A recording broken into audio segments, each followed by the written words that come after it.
Uhawe ikaze mu kiganiro inyigisho za Bibiliya. Muri iki kiganiro tugenda turaba ibice by'ivyanditswe muri Bibiliya yera ijambo ry'Imana, tukarimbura insiguro yavyo. Ni ikiganiro gitanga inyigisho z'ivyanditswe vyera mu kiringo c'imyaka 5.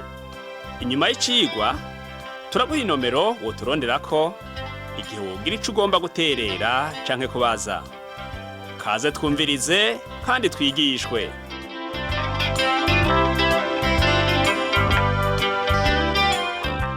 Nshuti mugenzi uri kurumviriza kino cigwa cacu c'inyigisho za Bibiliya, ndakuramukije amahoro y'umwami wacu Yesu Kristo abane nawe. Uri kumwe kandi na Pastori Samuel Nsabimbona sanzwe ndakigushikiriza. Mu cigwa giheruka twavuganye ku vyerekeye Aburahamu yemera gutanga Isaka ku kimazi. Imbere yuko Isaka avuka, Uhoraho yari yiyeretse Aburahamu amumenyesha ivuka ry'uwo mwana, atako amutanga kw'amasezerano ko mu ruvyaro rwiwe ariho amahanga yose azohega umugisha. Naho Aburahamu yari afise iryo sezerano, Imana yaramusize ku gipimo kidasanzwe. Ico kikaba cari igipimo ca nyuma mu bipimo ndwi twabonye Aburahamu yahawe n'Imana. Reka mbere tubanze twongere tuvyibukanye. Igipimo ca mbere nuko Imana yahamagaye Aburahamu kuva mu gihugu ca Uri, aho yaba, kugira ngo agende i Kanani. Aburahamu yumvise ijwi ry'Imana rimuhamagara, yabanje gutenyenya.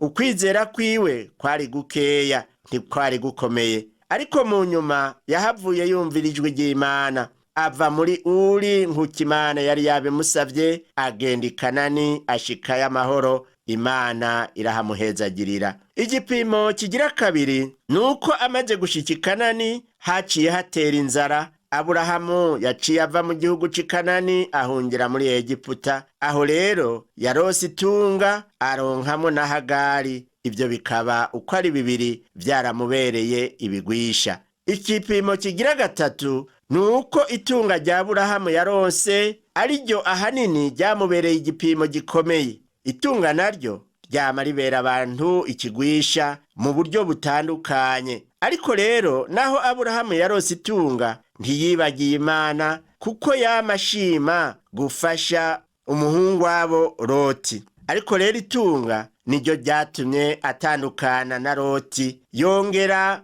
Imana iramwiyereka kugira ngo imwereke ikibereye icarico. Ikindi gipimo kigira kane nuko Aburahamu yongewe ububasha mu gutsinda abami b'i Buyuda, abami b'ibihugu bikikije i Kanani. Intambara zari igipimo gikomeye. Ariko rero Imana ishimwe, Aburahamu yararose intsinzi. Aburahamu yahwanye na Melikisedeki, yaje atumbereye kumutera umwete, yanka mbere no kwakira ica 10 c'iminyago Aburahamu yaramuhaye. Hanyuma Imana yaramubonekeye iramukomeza. Igipimo kigira gatanu nuko Imana yaratevye guha umwana Aburahamu igihe be na Sara bari bamaze imyaka itari mike bubakanye. Kubw'ivyo Aburahamu yarataye ukwihangana, bituma akora ibitari ivy'Imana igomba, kuko yaragiye aryamana n'inshoreke ya Sarayi, hanyuma muvyara k'umuhungu yitwa Ishimayeli. Igipimo kigira gatandatu ni iki gipimo kiboneka mu gihe c'i Sodomu n'i Gomora, aho vyaturirwa nk'uko twabibonye mu gihimba ca 18. Igipimo c'indwi nk'uko tubisoma rero nuko Imana yabariye Aburahamu iti, jana umwana wawe w'ikinege ukunda Isaka nyene, uje mu gihugu c'i Moriya, umutange yo kw'ikimazi co guturirwa ku musozi nzokubarira. Muri iki gihe rero Isaka twarabonye yuko atarakira umwana mutoyi, kuko yari afise hagati y'imyaka 30 na 33 igihe yarajanywe gutanga kw'ikimazi. Imana yabwiye Aburahamu iti, nujana umwana wawe Isaka kw'ikimazi, umwana wawe ukunda. N'Imana nayo twabonye yuko ariko yakoze mu gutanga Yesu umwana wayo w'ikinege, kandi yaramukunda. Uwo murongo watwigishije ko igihe cyose dutanga amashikanwa ku Mana tuba dukwiye gutanga bijya nyene natwe dukunda. Imana yaramutegetse kuja ku musozi Moriya, kandi uwo musozi nyene niho na Yesu Kristo yabambiwe. Yesu yapfiriwe ku musozi Moriya, umwe Aburahamu yagombye gutangira ko Isaka. Imana ibwira Aburahamu iti umutangireyo ku kimazi cyo guturirwa ku musozi Moriya. Ikimazi cyo guturirwa cari kimazi gitangwa nk'uko twabibonye kugera ku mategeko ya Mose. Inyuma yaho haciye hakurikirwa ikimazi cy'impongano y'ivyaha, hanyuma ikimazi cyo guharirwa ivyaha. Twotahura ko bitari vyemewe kandi n'uwo munsi ntivyemewe gutanga ikimazi c'umuntu ngo aturirwe. Ariko Aburahamu wewe yumviye Imana, kuko yavuze ati nivyo yambariye. Aburahamu yari yiteguye gutanga umwana wiwe ku gicaniro, naho atatahura igituma Imana yamusabye gutanga uwo mwana ku kimazi, kandi byari bibujijwe. Ku murongo w'9 mu gihimba ca 22 dusoma ngo bashika ahantu Imana yamubariye. Aburahamu ahubaka igicaniro, akinyuranya ko zankwi, aboha Isaka umwana wiwe, amurambika kuri ico gicaniro hejuru y'inkwi. Aburahamu naho atatahura igituma Imana imubwira ko Isaka akwiye gutangwa kw'ikimazi cyo guturirwa, Aburahamu yaravyemeye kugira ngo yumvire Imana. Igihambaye rero cabonetse kuri we nuko yizeye Imana. Imana ikaba yaramuzuriye Isaka, imukuye mu bapfuye, nk'uko twabisomye kandi tubisoma mu ikete ryandikiwe Abaheburayo igihimba ca 11 umurongo wa 19, ngo kuko yishimiye yuko Imana ishobora no kuzura abapfuye, nico catumye amugarurirwa nk'uwuzutse. Naho Imana rero yari yasavye Aburahamu ko atanga Isaka ku kimazi, Isaka ntiyatanzwe kw'ico kimazi. Imana yahavuye irosa Aburahamu imfizi y'intama yo gutangwa mu gishingo c'uwo mwana wiwe. Twabonye ko Imana igipimo idushirako atari ico kudushira mu isanganya, si ico kugira ngo tumererwe nabi, ariko ni igipimo co kudukomeza mu kwizera, kugira ngo tubone kuba abakozi bayo beza. Uyu munsi rero naho tubandanya kuvugana ivyerekeye Aburahamu n'urupfu rwa Sara umugore wiwe. Kubera ko Aburahamu nk'uko tubisoma mu gihimba ca 22 muri iki gitabo c'Itanguriro mu murongo wa 15, turaza kubandanya dushike no mu gihimba ca 23 umurongo wa 20. Kubera ko Aburahamu yemeye gutanga Isaka, Imana yaciye yongera gukomeza isezerano yari yarasezeranye nawe. Mu gihimba ca 22 ku murongo wa 15 haravuga ngo maze umumarayika w'Uhoraho ari mw'ijuru arongera ahamagara Aburahamu. 16 ati ndirahiye ni kuhoraho avuze, kuko zivyo ntunyime umwana wawe kandi ari kinege. Umuntu yoca yibaza ati none mbega Aburahamu yaratanze umwana wiwe? Oyaye ntiyamutanze, ariko Imana ivuga iti kuko zivyo. Imana yabonye ico Aburahamu yakoze nk'uko yari yamaze kugishitsa. Aburahamu ntiyatanze Isaka ku kimazi cyo guturirwa, yizeye Imana kugira ngo wewe nanje n'isi yose baheze bamenye yuko yari yiteguye gutanga uwo mwana wiwe. Kubera ivyo vyose Aburahamu yaharuwe nk'uko yabikoze. Aburahamu rero yatsindanishirijwe n'ukwizera, kandi yatsindanishirijwe imbere y'abantu kubw'ibikorwa. Aburahamu yarerekanye ko afise ukwizera. Ese icompa nawe mugenzi uyu munsi ubuzima bwawe bukabonekamwo ukwizera. Kubera ibi Imana isobanura neza ko hazoba umuntu azoba umukiza w'ubwoko bwose. Iki ni icibutso gikomeye dukura muri iki gihimba. Aburahamu yishura umwana wiwe ati Imana niyo izokwironkera umwagazi. Hanyuma yunamuye amaso areraguza inyuma yiwe ahabona imfizi y'intama. Haleluya! Iyo mfizi y'intama yaciye ayifata arayitanga ku kimazi cyo koswa mu gishingo c'umwana wiwe Isaka. Imana niyo yatanze Yesu Kristo ngo abe ikimazi cyo guturirwa. Imana ntiyemeye ko Aburahamu atanga Isaka kuko vyari kuba ari bibi, ariko Imana yimanye Isaka ariko yoyo ntiyimanye umwana wayo, kuko yaramutanze kuri bose atagahato.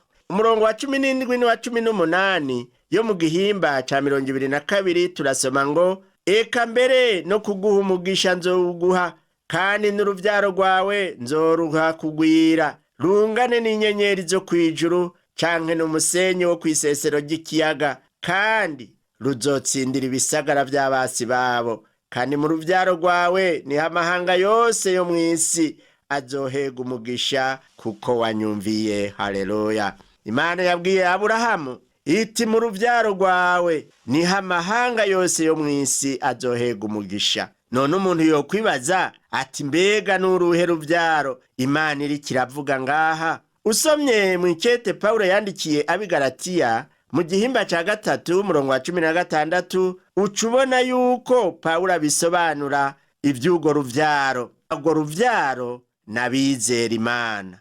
Nuko Aburahamu niwe yasezeraniwe amasezerano bona uruvyaro rwiwe. Ntiyavuze ati mvyaro nk'uko umenga avuga benshi, yamara yavuze uruvyaro rumwe iti n'uruvyaro rwawe. Niko n'uruvyaro rwawe ubwo nigo Kristo. Dusomye mu ikete Pawulo yandikiye Abigalatiya mu gihimba ca 3 umurongo w'8 haravuga ngo, kandi ivyanditswe vyabimenye bitaraba yuko Imana izotsindanishiriza abanyamahanga kubw'ukwizera, bibarira Aburahamu ubutumwa bwiza bw'ibitaraba, biti muri wewe niho amahanga yose azohega umugisha. Nagomba rero kuvuga ikintu cerekeye umugenzo bakunda kwibagira. Twemera ko Aburahamu, Isaka, Yakobo hamwe n'abandi bantu bakomeye bizera bo mu isezerano rya kera bari bazi vyinshi nk'uko tubizi. Ariko Aburahamu yarazi cane ivy'ukuza kwa Kristo. Umwami Yesu yavuze ati, Aburahamu sogokuruza wanyu yari yarahamagariwe kubona umunsi wanje, kandi yarawubonye aranezerwa. Ategerezwa kuba yarazi vyinshi vyerekeye ukuza kwa Kristo gusumba uko twebwe tubizi. Imana yihishuriye kenshi Aburahamu, ariko umukiza ntiyari bwaze. Yesu Kristo yaramaze kuza, yavukiye aha mw'isi ngo aducungure. Turamurindiriye ko azogaruka kutujana ngo ahaba natwe abariho tuba mu bwami kwa Data. Aburahamu yamaze iminsi 3 atarashika ku musozi Imana yamutumyeko. Bashitseyo, Imana ntiyemera ko Isaka yicwa ngo atangwe ku kimazi, ariko Imana yamusubije se Aburahamu. Mu ruvyaro rwiwe rero niho amahanga yose yo kw'isi azohezagirirwa. Ubu munsi ubutumwa bwiza bwa Yesu Kristo buramaze gushika hatari hake mw'isi. Hariho benshi batarabwumva, no muri twebwe nyene no mu gihugu cacu harimwo abashobora kuba batarabwumva, ariko imihezagiro yarashitse ku mahanga yose. Umugisha wose amahanga afise uva muri Kristo Yesu. Haleluya. Imana ibwira Aburahamu ngo, kubera wumviye ijwi ryanje. Uko kumvira rero niko kwatumye Aburahamu aharugwa ku kwizera, kandi uko kwizera niko kwatumye akora ibikorwa. Ukwizera kutagira ibikorwa kuba gupfuye. Imana isaba wewe mugenzi, kandi nanje niki nsaba, ko dukwiye kuyumvira kugira ngo tuyiheshe icubahiro mu bugingo bwacu. Reka ubu naho dushishikare turabe ivy'urupfu rwa Sara nk'uko tubisanga muri ico gihimba ca 23 co mu gitabo c'Itanguriro. Muri iki gihimba tuhabona urupfu rwa Sara. Aburahamu yaguze ikibanza co kumuhambamwo. Turavye ku murongo wa mbere no ku murongo wa kabiri dusoma ngo, Sara yamaze imyaka 127. Sara araheza apfira Ikiriyati Araba, ariho i Heburoni mu gihugu c'i Kanani. Aburahamu aza kuririra Sara no kumuborogera. Sara yapfuye ageze mu zabukuru, yari amaze imyaka 127 nk'uko twabisomye. Yavyaye Isaka amaze imyaka 90. Bisobanurwa yuko igihe Sara yapfa, umuhungu wiwe yari amaze imyaka 37 avutse. Inyuma yaho Aburahamu yaremeye gutanga Isaka ku kimazi, ariko Imana iramukingira, imuha kuramba, imuha kubaho, na Sara aza gupfa asize umwana wiwe ari muzima. Sara rero yapfiriye i Kiriyati Araba, ariho i Heburoni. Aburahamu yategerezwa kugura ikibanza cyo kumuhambamwo, kandi ari mu gihugu Imana yari yamuhaye. Kubera iki vyabaye gutyo? None kubera iki yatwaye Sara kumuhamba ahantu arinze kugura? Ni ukubera ko bari bafise ukwizera ku vya kazoza k'ico gihugu. Bamwe bavuga ko cazira guhamba umuntu mu bwatsi bw'uwundi muntu, kandi niko nino bikimeze. Nico catumye yaraguza hiwe. Mu gihugu cacu hariho amatongo yagenewe guhambamwo abantu, ayo nayo n'amatongo rusangi. Aha abandi nabo harabaja kubashingura mu bibanza batoranije nk'iwabo ku matongo. Ku murongo ugira 3 no kugira 4 turasoma ngo Aburahamu ava hasi, ava iruhande y'uwo muvyimba, abwira Abaheti ati, jewe ko ndinyambukira n'ingenzi muri mwebwe, none nimumpe iwanyu aho no kwiganzira ho guhamba, kugira ngo mpambe umuntu wanje amve mu maso. Iyo yari ntuntu Aburahamu yari afise. Aburahamu rero yiyise akavantara n'inyambukira, kandi ari mu gihugu yari yemerewe n'Imana, igihugu Imana yamusezeraniye kwizomuha. Ku murongo wa 5 n'uwa 6 naho turasoma ngo Abaheti bishura Aburahamu bati, nutwumve databuja, uri umuntu ahambaye cane muri twebwe. Mu masenga yacu duhambamwo, iyo wohitamwo yose uba ariyo uhambamwo umuntu wawe. Ntawo muri twebwe yokwima isenga yiwe ngo ntuhambe umuntu wawe. Ico ni igikundiro Aburahamu yagiriye aho hantu. Abaheti babereye Aburahamu abantu beza, kuko bamwemereye ahahamba umugore wiwe Sara. Bamubwiye bati, hitamwo isenga ryose ugomba. Urumva yuko bagize ivyiyumviro kuri Aburahamu, kugeza naho bamwita ko ari umuntu ahambaye cane. Hari ikintu rero catumye abo bantu bemera Aburahamu. Aburahamu bamwise umuntu ahambaye kuko yagororokera Imana. Ukugororoka kurimwo umugisha. None wega mugenzi ahuba, hari iciza abantu boba bakubonamwo? Reka ubu naho turabe uko bibandanya ku murongo w'indwi no kugeza ku murongo w'icenda. Haravuga ngo Aburahamu ava hasi, apfukama imbere ya bene igihugu ari bo Baheti, arababwira atasangwa mwemeye ko mpamba umuntu wanje ngo amve mu maso, nimuntabare munyingingire Efuroni mwene Sohari ampa isenga y'Imakipera afise, iri ku mpera y'itongo ryiwe, ayimpe ku kiguzi bikwiranye, habaho niganziye ho guhamba hagati yanyu. Isenga ry'Imekipera niho Aburahamu rero yahisemwo, ariko yagomba kurigura, ntiyagomba aho bamuha kuri gusa. Kubera ko Imana itari bwamuha ico gihugu, yategerezwa kugura aho ashatse. Nico catumye yaciye agura ikibanza co guhambamwo Sara. Ikindi kibazo umuntu yokwibaza, yovuga ati, kubera iki Aburahamu atahambye Sara ahariho hose? Yamuhambye aho nyene mu gihugu c'isezerano, kandi ivyizigiro vyiwe vyari aho nyene. Usomye Bibiliya ubona ivyizigiro bibiri bikomeye n'intumbero Imana yari ifise. Hariho intumbero yo kw'isi. Iyi si wewe nanje tubako izohinduka ibe isi y'ibihe bidashira, izohinduka ibe shasha. Hazoba isi nshasha n'ijuru rishasha, hazoba isi izokwamaho ibihe bidashira. Iryo ni isezerano Imana yahaye Aburahamu n'uruvyaro rwiwe. Kw'isi shasha hazoba abantu bayibako. Ivyo vyari ivyizigiro vya Aburahamu. Aburahamu nawe yashatse guhambwa muri ico gihugu. Aburahamu ntiyamenye abazomukurikira uko bazoba bangana, ariko ni benshi cane. Ico cari icizigiro c'isi kandi kizoba. Hariya mu cumba co hejuru aho Yesu Kristo yari kumwe n'abigishwa biwe, yabwiye abo bigishwa bari bazi iby'isezerano rya kera kandi bari bafise icizigiro caryo, ati ntimuhagarike imitima yanyu, mwizere Imana nanje munyizere. Imuhira kwa data hari amazu menshi, iyaba atariho mba ndabibabwiye, kuko ngiye kubategurira hanyu.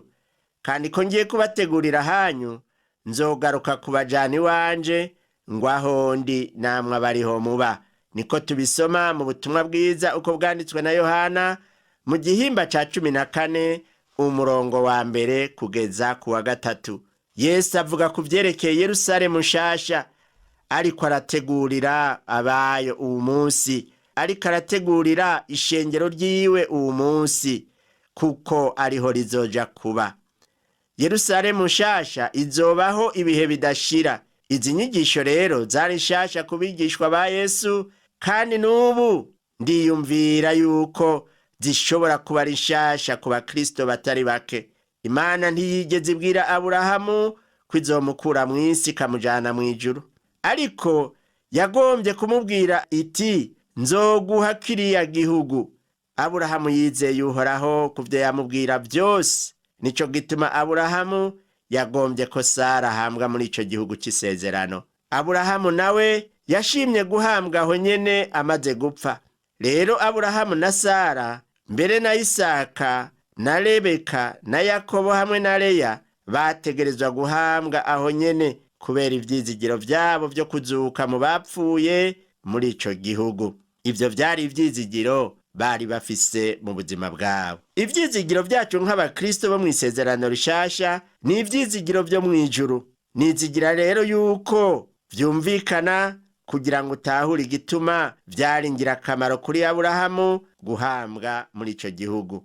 Reka turabe ingene Aburahamu yaguze ryasenga nk'uko tubisoma ku murongo w'10 tukageza ku wa 12. Ngo nuko Efuroni yari yicaye hagati mu Baheti. Efuroni umuheti abarira Aburahamu, Abaheti bumva, hamwe n'abari ko baraca mw'irembo ry'igisagara cabo bose. Ati mushinga ntahe, oyaye, ehumviriza, iryo tongo ndariguhaye hamwe n'isenga ririmwo ndariguhaye. Ndabiguhereye imbere y'ubwoko bwacu, hamba umuntu wawe. Aburahamu apfukama imbere ya bene igihugu, abarira Efuroni bene igihugu bumva, ati ehese ndakwinginze nyumviriza, ndaguha igiciro c'iryo tongo, emera ndakiguhe, ndahahambe umuntu wanje. Urumva rero yuko abo bantu b'Abaheti, cane cane uwo muntu yitwa Efuroni, bareretse Aburahamu ubugwaneza, kandi Aburahamu nawe yarabubashe kuko yikubise imbere yabo. Dusomye ku murongo wa 13 kugeza ku wa 16 turabumva ico Aburahamu yaciye yishura.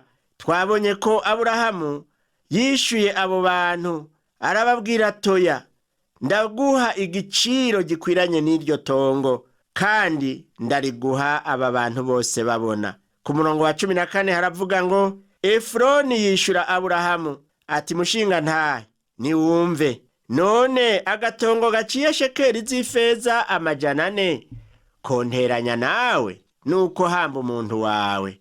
Aburahamu yumvise ivya Efuroni, amupimira ku munzane za feza yaciriye Abaheti bumva shekeri 400 z'ifeza, kimwe n'izo abadandaza bacuruza. Aburahamu rero yaraguze iryo tongo n'isenga biciye mu mategeko yo muri ico gihugu. Ku murongo wa 17 n'uwa 18 dusoma ngo nuko iryo tongo rya Efuroni ryari Mekipera, aharabana n'Imamure, hamwe n'isenga yarimwo n'ibiti vyose vyari muri iryo tongo birizungurutse impande zose, vyegukira Aburahamu, ngo habaho yiharije imbere y'Abaheti no mu maso y'abahaca bose, y'abaca mw'irembo ry'igisagara cabo bose. Aburahamu rero amaze kugura iryo tongo, yaciye ahamba Sara umugore wiwe. Ku murongo wa 19 n'uwa 20 niho tuvyumva ingene vyagenze. Ngo ivyo biheze, Aburahamu aca ahamba umugore wiwe Sara muri iryo senga ryo mw'itongo ry'Imekipera aharabana n'Imamure ariho i Heburoni mu gihugu c'i Kanani.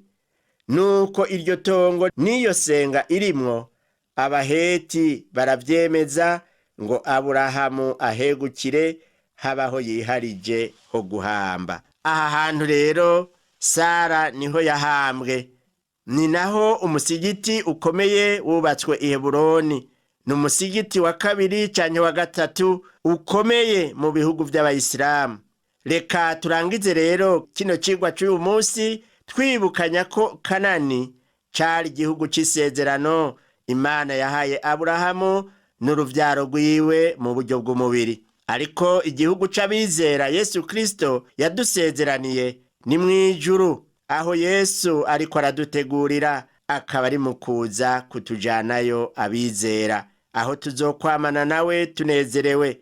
Ariko rero ugushikayo bisaba kubandanya wiyeza, ukamwiyegurira, ukitandukanya n'icaha ico ari cyo cose. Si ubuhinga ariko ni ukwizera ikimazi Yesu yatanze co kudukura kw'ivyaha byose. Reka rero mu kurangiza iki cigwa cacu dusenga Imana kugira ngo itugire ababereye kuzoba muri ico gihugu. Mana Data wa twese uri mw'ijuru, se w'umwami wacu Yesu Kristo, wewe wabanye na Aburahamu ukamuha kugira ikiganza ciza n'imbere y'Abaheti. Turagushima ko watanze umwana wawe w'ikinege Yesu Kristo kugira ngo adukure kw'ivyaha. Yaraduze mw'ijuru ubareka arategura ivyicaro vy'aho abizera tuzoba. Ndakwinginze utugira ababereye kuzoba muri ico gihugu, udukure kw'ico tubuza kwinjirayo, kandi uwo muntu ariko arumviriza iki cigwa ari imbere yawe Mana, wumva ingene ariko aragusenga, umuhanagure mu gitabo c'abo gucirwa kw'iteka, umushire mu gitabo c'abazoraganwa na Kristo ubwo bugingo budashira. Senze ntyo mw'izina ry'umwami wacu Yesu Kristo, amen. Cigwa cacu cyo kuri uno munsi tukigarukirije ngaha, naho ubutaha umwami wacu Yesu Kristo aguhezagire.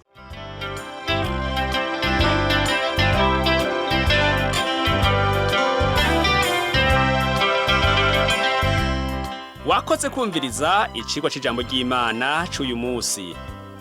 Ushobora kumviriza n'ibindi biganiro by'inyigisho za Bibiliya canke ukabikwega kuri uru rubuga rwa interinete rukurikira: http utuburungu tubiri uturongo tubiri duhengetse ttb akaburungu twr.org. Ushobora kumviriza ikiganiro co muri indwi canke ugafyonda ahanditswe ngo rondera ukurikije itariki kugira ngo wumvirize ikiganiro camaze kurengana. Ushobora no gufyonda ahanditswe ngo rondera ukurikije ivyanditswe kugira ngo wumve ibiri muri ico gice c'ivyanditswe vyera ugomba. Ufise ico wunganira canke ubaza, twandikire. Email ni